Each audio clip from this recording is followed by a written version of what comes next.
Hi, I'm Betty. Welcome to my kitchen.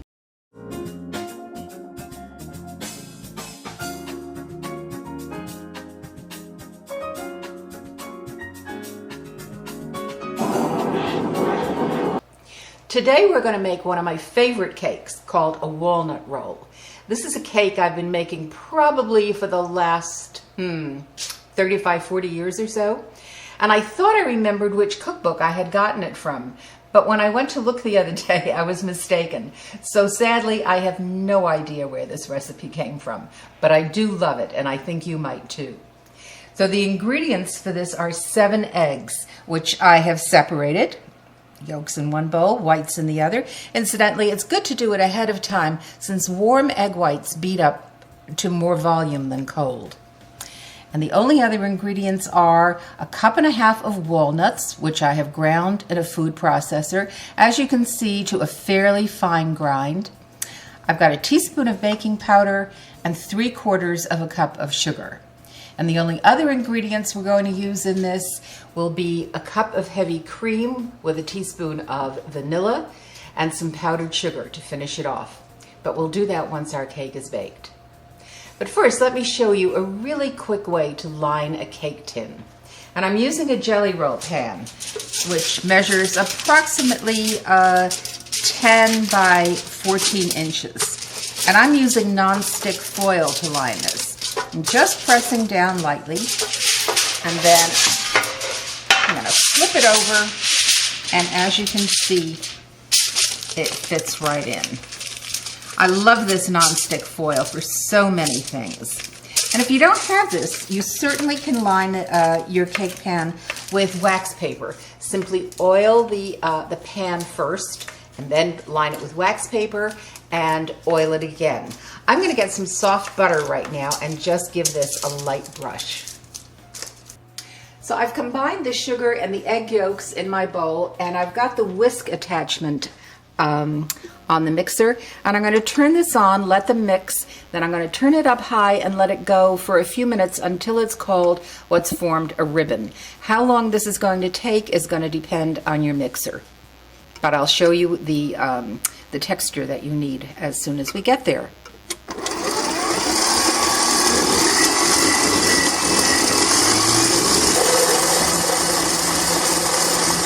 Just judging by the way it's coming off the beaters, I can tell it's ribboning. Now, by a ribbon, it means when you drop it from a spoon like that, it forms a ribbon. It doesn't come off in drops. You see that? There's a nice ribbon. Now that we're there, we're going to just add in the ground walnuts and the baking powder.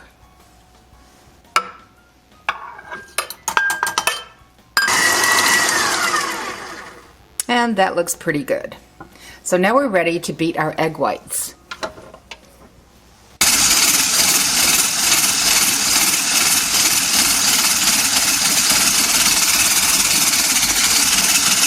All right, these have, as you can see, risen to stiff peaks, but the mixture is still nice and glossy, which is what I want. So what we're going to do now is take this and mix about 1/3 of it into our egg yolk mixture to lighten it, and then we'll proceed to fold in the rest. So we'll just take about 1/3 of this, and this can just be mixed right in. As you can see, this egg yolk mixture is quite stiff.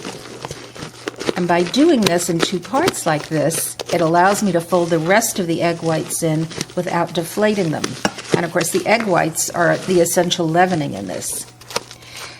Because this cake has no flour in it, it's an excellent treat if you happen to have friends who are gluten intolerant. And it also would make a very good Passover cake.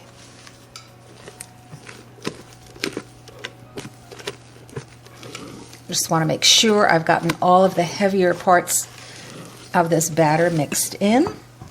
And then I'll take the egg whites and just fold the rest of them in. And we're just going to fold until we don't see any more white streaks. Just take it from the middle, and it is just folding it over, which is why this technique is called folding, obviously. down to the middle and over.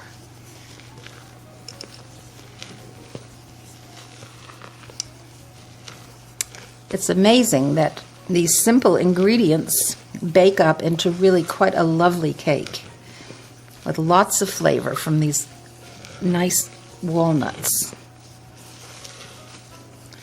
There, that looks pretty good. You don't want to overdo it since you don't want to deflate these egg whites altogether. So now I'm just going to pour this into my prepared pan.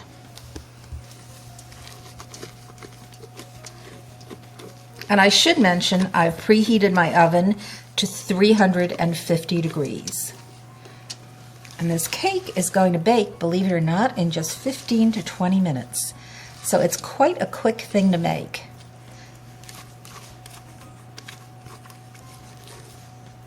Just get all of that in. I'm just going to take the back of my spatula and smooth this out into a nice even layer.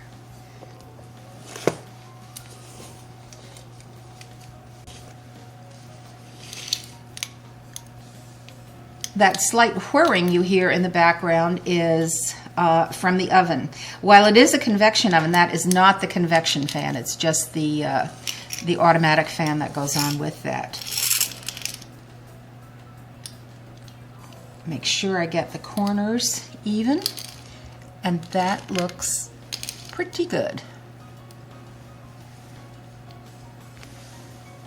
Okay, this is set to go in our oven, as I said, for about 15 to 20 minutes.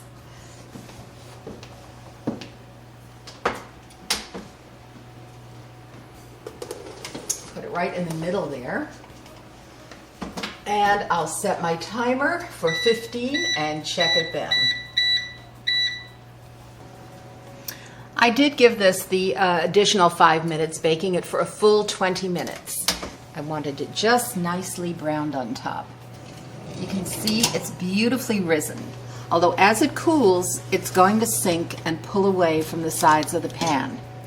So I'm just going to set it over on the stove, let it cool, and we'll finish it off with some whipped cream and powdered sugar.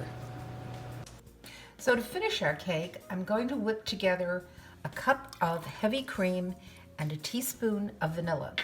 And I'm using the whisk attachment from my immersion blender. Many immersion blenders today do come with this attachment, and it is the quickest way to do whipped cream or egg whites. It's just a great tool. Start it off at a slightly slower speed. I'll stop this for a second. The other advantage of doing this in the sink is that if it spatters, you've only got your sink to clean up. It's not going to go all over your counters or walls or whatever. It's a handy thing.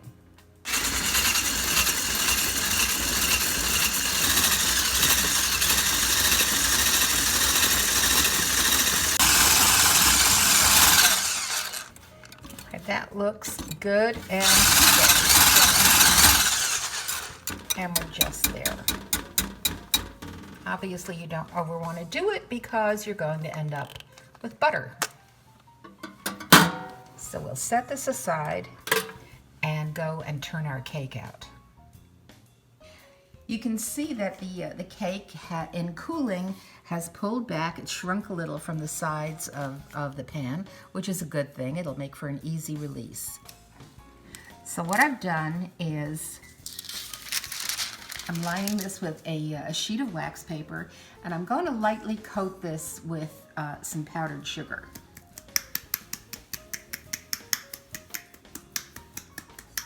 Just so that our cake, A, doesn't stick to the paper, and B, the wax paper will enable me to roll the cake up.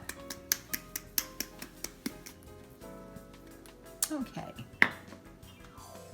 Now that that's done, I'm just going to flip this over, and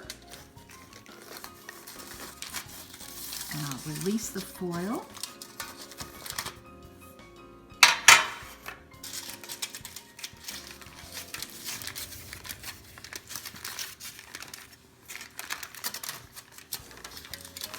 And just gently pull this off. And there it is.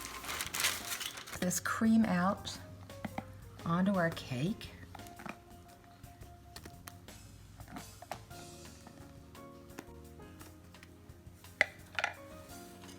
And with an offset spatula, I'll just get it into a fairly even layer.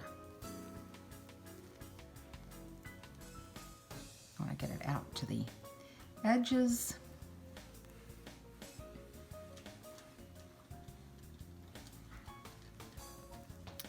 Just sort of get it as even as you can.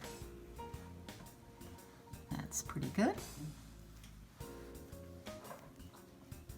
A little bit down in that corner.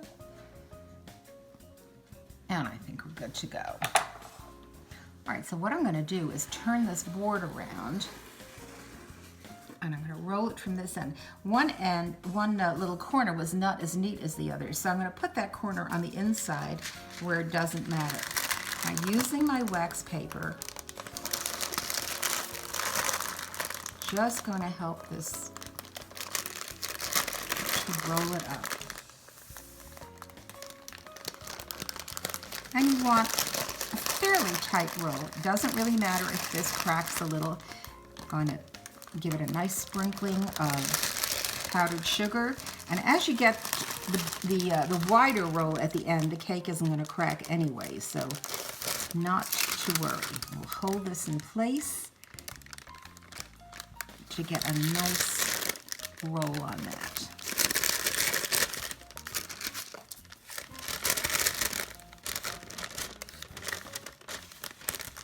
And there we have it.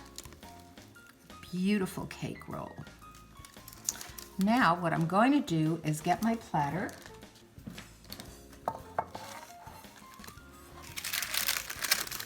Just going to pick up the end of this wax paper and transfer my cake onto the platter. Now to finish the cake off, I've put a couple of pieces of paper towel here, and I could just take my powdered sugar and finish it off like that. But what I'm going to do to make it just a little extra fancy is put some paper strips across the top. This is just some wax paper that I've cut into strips. Obviously, you can use whatever kind of paper you'd like. Let's see, maybe get those a little more even. Okay, and now I'll do my powdered sugar.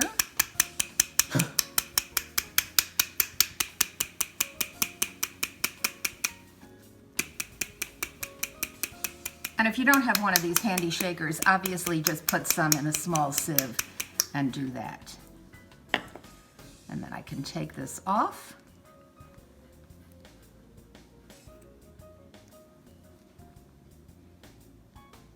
And I've got a pretty striped effect. So that's one thing you can do to make it a little fancier. I think this is a cake you'll enjoy, and I hope you'll try it.